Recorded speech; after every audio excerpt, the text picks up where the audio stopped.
Ladies and gentlemen, wherever you are, have a great day. Reacting to the main card of UFC 360. Now, generally, I would react to the entire card. However, there are things that I want to speak on, topics that I want to get into. So, fortunately or unfortunately, it might end up being a long one. With that being said, quickly going to touch on the prelims, starting off with Joshua Van. Okay, really impressive victory for Joshua Van. I genuinely think that he could be a superstar within the UFC. He's extremely relatable, people love him, he has a nice personality, and his skill set backs it up. He is exciting to watch, fun to watch, really captivates the fans, and an impressive knockout win for Joshua Van. Then moving on to Azamat Murzakanov, who, at this rate, the guy is a mortician because he only sees corpses. Now sure, it is due to his own doing, but devastating individual. Now, initially, Azamat got scheduled to fight Johnny Walker on this card. And I can basically guarantee you that as soon as that fight got cancelled, every single Johnny Walker fan on planet Earth thought, whew, yeah, that was a close one.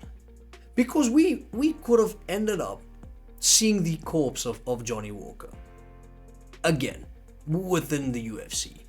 So, an insane win, another first round knockout win for Azamat Murzakanov, and then moving on, last but not least, Ju Sang-yu. Now, Ju Sang-yu made his debut this weekend and basically ended up playing 30 seconds inside of the octagon. Got all of the answers, and it officially took him 28 seconds. You could not ask for a better debut within the UFC. Left hook, so long and good night, My Chemical Romance. Anyway, let's move on to the main card. Before I do so though, just a friendly reminder, if you enjoy the video, hit the like button, hit the subscribe button. That would be awesome. You're awesome. Let's go.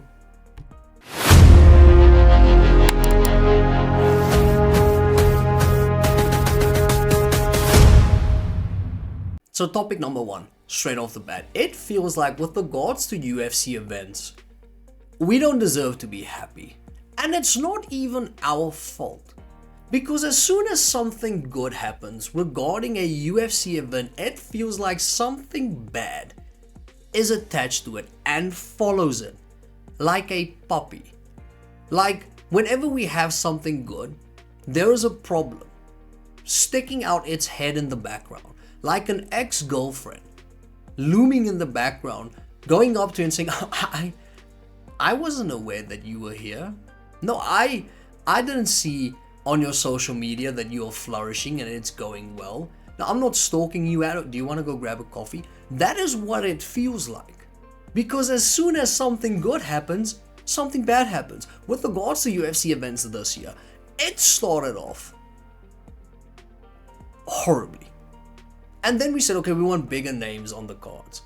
Then we got bigger names and it somewhat still sucked because a lot of the big names underperformed. Then we thought, okay, give us big names and good performances. Then we got that. But then we had good names, good performances, and it was inside of the Apex. And we said, all right, we need to get rid of the Apex. And then we had problems with main events being cancelled due to weight. And then this past weekend, we had big names. We had insane performances.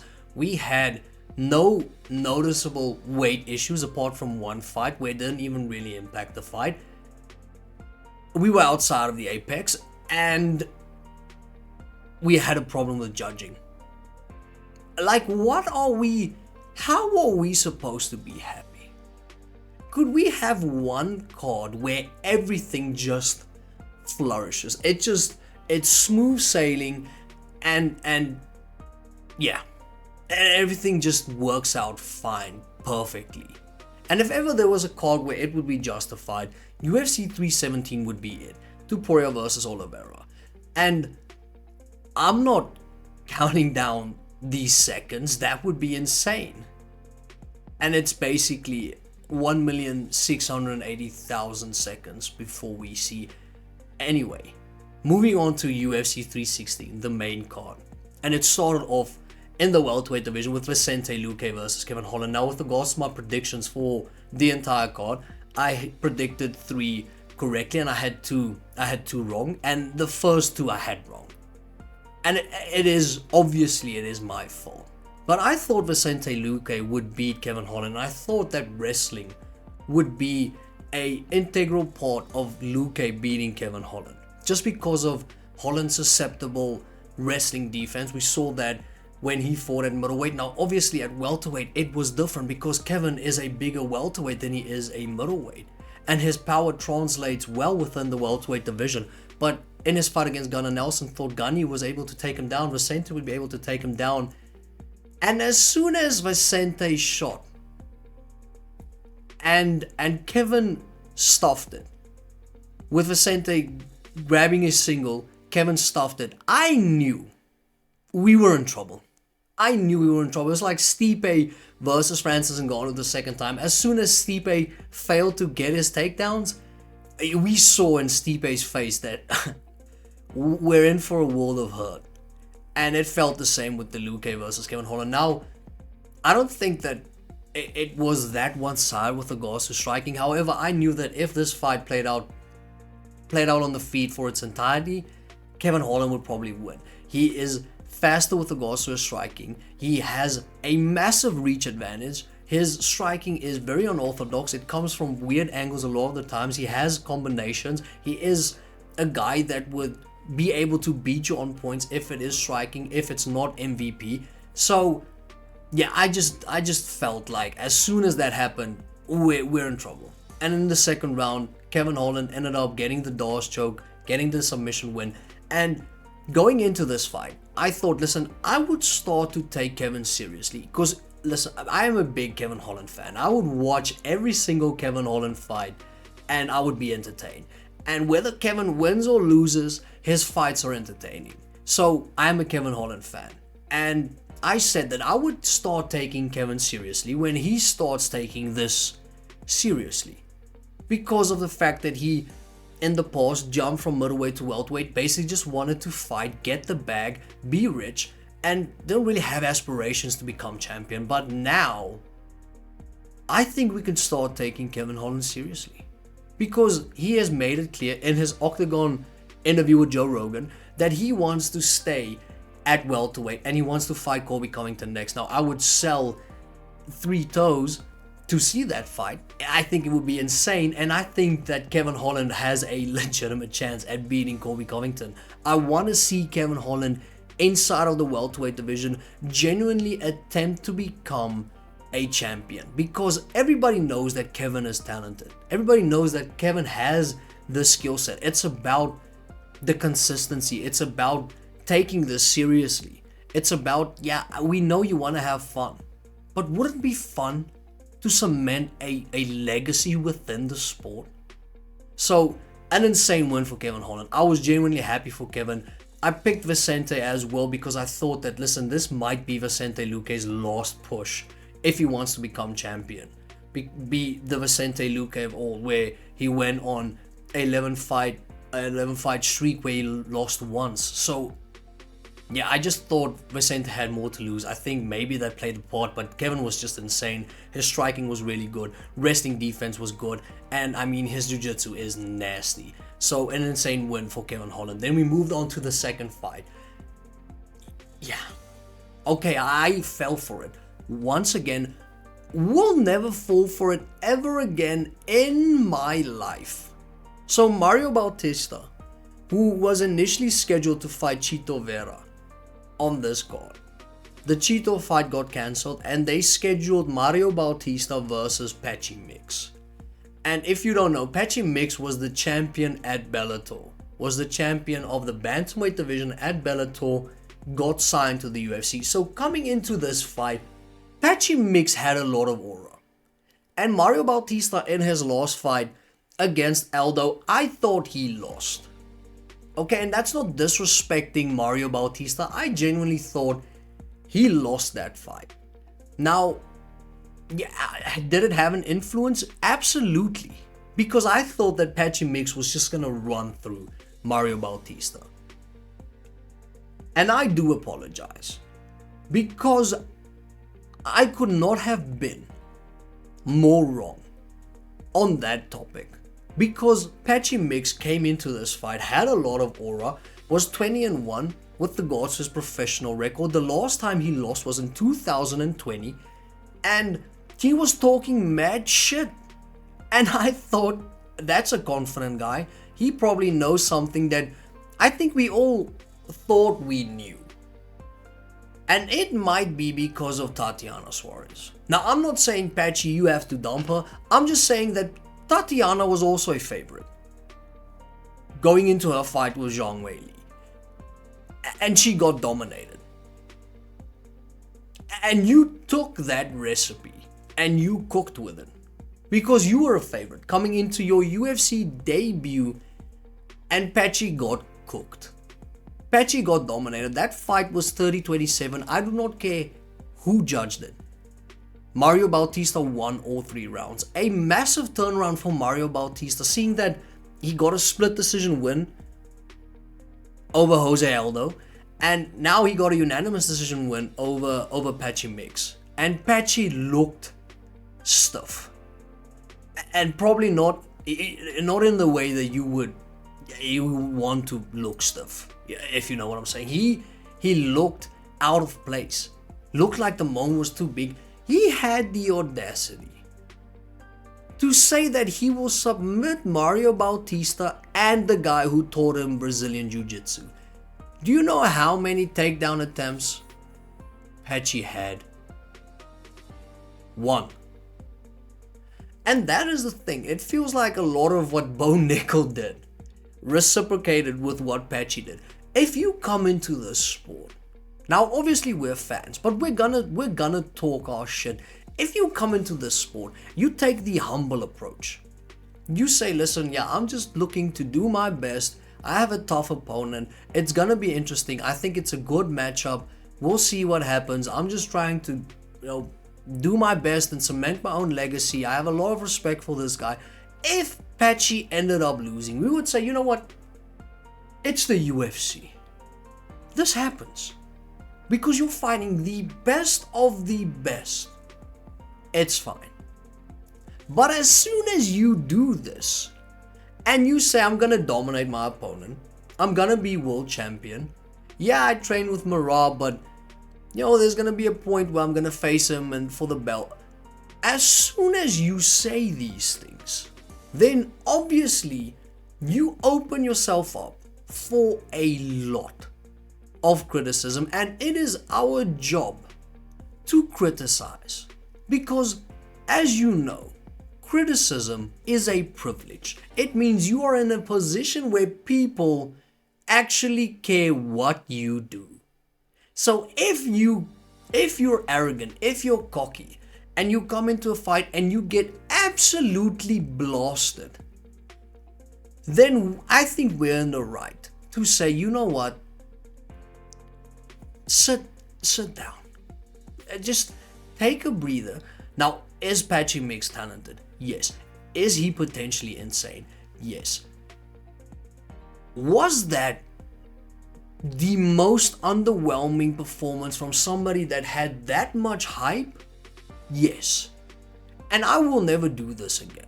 I will never bet on a Bellator anything again if they make their debut inside the UFC, because we've seen this play out a lot. And the only guy to this day, Deontay Wilder to this day, was Eddie Alvarez. Because he actually became champion. Now, I do not care what Eddie's record was. I think it was 4-4 inside the UFC. I do not give a piss. Eddie Alvarez was the champion inside of the lightweight division. So, Eddie was king. In fact, he was the underground king. But if we look at the rest, I mean, Volkov, Chandler, we saw Pitbull in his debut against Yaya, and Pitbull got absolutely urinated on. And now we saw Patchy Mix as well. We saw Ben Askren move to the UFC. In his debut for Robbie Lawler, had a extremely lucky win because he was getting pummeled. And then in his second fight, we saw the super necessary. So, it's my fault. I will acknowledge that it's my fault, and I sincerely apologize to the viewer, because I will never in my life do that again. Listen, a guy can make his debut inside of the UFC against Julian Marquez, and I will pick Julian Marquez to win that fight. Or against Cody Brundage. Brundage, you have my full backing in that fight. And yeah, an insane win for Mario Bautista. He didn't have an octagon interview. I think it's because of the booing. I think that the booing is... I think it's a little bit unnecessary. But anyway, insane win for Mario Bautista. He's legit. He is legit. And yeah, another guy inside of the bantamweight division where we think already we have this pool of talent in that division. And it's just... It's beautiful. It is art. That's what it is. Then we move on to the third fight on the main card. We saw Kelvin Gastelum versus Joe Pyfer, and my prediction was, I said Joe Pyfer via unanimous decision. I said that I could possibly see a submission win for Joe Pyfer, maybe get a knockdown, get on top, Kelvin scrambles, gets himself into a awkward situation and gets submitted. But yeah, we saw Joe Pyfer and Kelvin Gastelum. We saw Joe Pyfer win via unanimous decision, and I saw a lot of people say that Kelvin got robbed. Now, I do not agree with that statement. Kelvin, according to me, could not win that fight. The best it could have ended up in a draw, because I think that Joe Pyfer deserved a 10-8 for the first round. He didn't just get the knockdown. Kelvin ate a lot of shots, and there were a lot of times where, even as I'm a neutral, I really appreciate Kelvin Gastelum, but I'm excited for Joe Pyfer. As a neutral, I thought Kelvin might be in trouble. There was a point where I thought, is Kelvin going to get knocked out? Are we going to see Kelvin Gastelum and that chin, that chiseled chin of Kelvin Gastelum, the unbreakable break? And the only way that you could describe that in a judging perspective is a 10-8 round. Now, if Kelvin had to go on and win the second and third round, draw. But I don't even think Kelvin did go on to win the second and third round. I had Joe Pyfer winning by unanimous decision. He ended up winning by unanimous decision, and I thought that was warranted. Yeah, that's basically it. And yeah, we saw Joe Pyfer, and we saw him fall into the same trap he did against Jack Hermanson, where he wants to knock out his opponent so bad that he actually makes it way more difficult for himself to win that fight.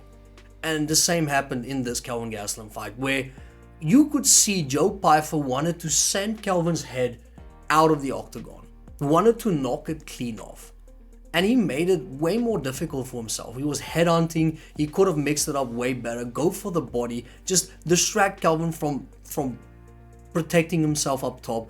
Give him something else to think about. Maybe go for a few takedowns, because you know he's going to be heavy on top. And Joe Pyfer just wanted to absolutely butcher Kelvin Gastelum. Ended up making it way more difficult for himself than it needed to be. But he got the win. It was a good win for Joe Pyfer. And it's going to be interesting to see what happens next for Joe Pyfer. Then we move on to the co-main event. And I said, with regards to my prediction, I said I think this is going to be dominant. I just feel like this is gonna be dominant. And it's not because I discredit anything Julianna Peña has done. Listen, Julianna Peña was the best woman bantamweight on planet Earth prior to that fight. She didn't just slip and fall on the belt and said, oh, well, this is cute, I'm gonna keep this. No, she did end up beating the greatest woman fighter of all time, and then she lost to her, and then she ended up beating Raquel Pennington to reclaim her belt. She is in fact a two-time bantamweight champion within the UFC. Now, we could speak about the Pennington fight, and we can say officially and unofficially Julianna won and lost or whatever. Point is, she was champion. But I just felt like this does not look good. Stylistically, this looks horrible for Julianna Peña, because she's not that big, she's not that strong, she has a lot of grit, she has good cardio, but frame-wise, it felt like there is this massive discrepancy between the two women. And I thought, that if Kayla ends up getting Julianna down, she's not going to be able to stand up as easily as she did when she fought Amanda, just because Amanda is way more of a striker, though even though Amanda has good grappling and good wrestling, it's not compared to Kayla Harrison's grappling, judo, all of it. And I thought that if Julianna is on bottom and Kayla starts with the ground and pound, it might end up being devastating, because Kayla Harrison is on some Captain America type shit. Okay, I don't know, respectfully, I don't know how Kayla Harrison passes any type of test. She is yoked. If you take Kayla Harrison and you have her stand next to the men bantamweights, she's still massive. I have never seen a woman look like that in my life. Now, I'm not talking about women bodybuilders. I'm talking about athletes, people that are genuine athletes that look like this. She looks like prime Uberim inside of a woman, and obviously white. She looks like prime Uberim. That's how yoked she is. And we saw that usually with people that are as muscular as Kayla Harrison, even though the only people that I can think of are Ronnie Coleman and Jay Cutler, people that are that muscular, they tend to tire a lot, because all of those muscles, they just use way more energy, and it's not sustainable to fight at a certain pace for 25 minutes looking like that. However, for some reason, once again, Kayla Harrison does not fit that bill, because for some reason she doesn't get tired either. She didn't get tired against Caitlin Vera, she didn't get tired against Holly Holmes, she didn't get tired in her PFL fights. How is anyone surviving that? How did anyone see Julianna surviving that thing? Respectfully, thing. Because she's an anomaly. Kayla Harrison is an anomaly. Now, Kayla ended up winning by Kimura. An insane victory for Kayla Harrison. Kayla had a press conference moment where she said that Julianna ended up losing more fights than Kayla lost rounds, which I thought was one of the coldest things I've ever heard in my life. And Kayla ended up winning, and we could potentially see Kayla Harrison tracking down a lioness and fighting Amanda Nunes. And that might be one of the biggest woman fights ever, and one of the biggest woman fights that will ever happen. It's just that big. Physically that big as well, because I think Amanda has problems with Kayla Harrison. I don't think Amanda, this sounds insane. This is not hype. I'm not on a hype train. I'm just saying we haven't seen anything like this with regards to Kayla Harrison. Now, fair, we haven't seen anything like that with regards to Amanda Nunes. However, styles make fights. Kayla has the better style. She just has the better style. Wrestling is the better style, especially if you want to win, especially if you want to dominate, especially if you want to take away your opponent's strengths. Kayla has the better style. And have I mentioned that she looks yoked? That she is absolutely jacked? And did I mention that her gas tank is way superior to Amanda's gas tank? That fight's gonna be insane. Would basically neglect every single responsibility I have to watch that fight and to see Kayla Harrison win. Because she's winning that fight. I genuinely think she's winning that fight. So yeah, an insane performance by Kayla Harrison. I saw it coming. I said third round. I said either ground and pound or possibly submission. And it didn't even see the third round. An insane performance by Kayla Harrison. She's here. And she's the champ now.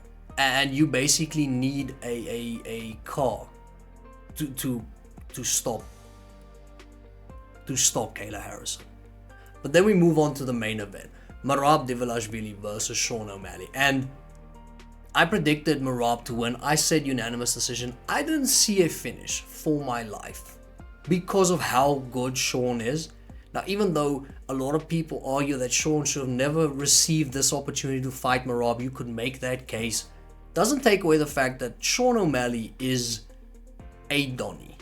And he is extremely good. And he is extremely technical. And he does have insane technique with regards to his striking. One of the most sophisticated strikers in the sport. Danger levels everywhere.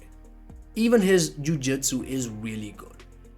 But I still saw this fight playing out somewhat the exact same way that the first one did. I just didn't see anyone, or rather anything that Sean could do that could prevent Merab from doing what he did in the first fight.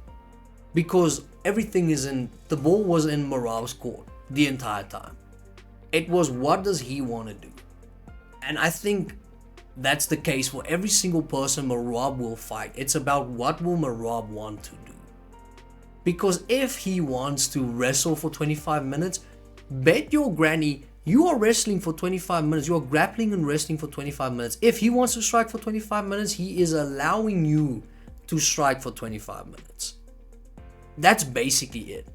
And a lot of people made a big issue of the fact that Sean O'Malley ended up stopped smoking weed, stopped gooning. If you don't know what gooning is, don't Google it. It basically just means slapping your meat around. Sean stopped all of that. And people thought, okay, well, this is a locked in Sean O'Malley.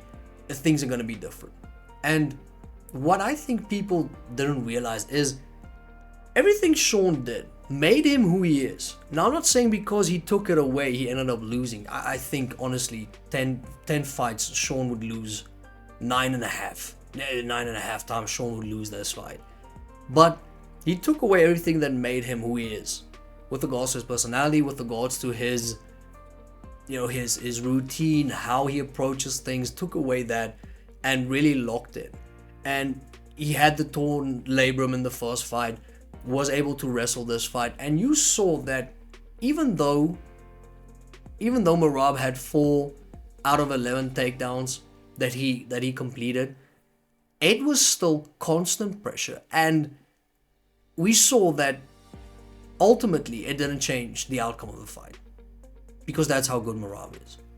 And I hope that it is the general consensus, the unanimous consensus of the public, that Merab Dvalishvili is in fact the best bantamweight of all time. Because he is on a 13 fight winning streak. He's defended his belt twice now. 13 fight winning streak. That ties the likes of Khabib, Demetrius Johnson, George St. Pierre. That is Merab's winning streak inside of the bantamweight division. Which the closest one isn't even, it's not even, I wouldn't say it's not even on the same level, it's not even in the same building. So Merab, he is the best bantamweight of all time.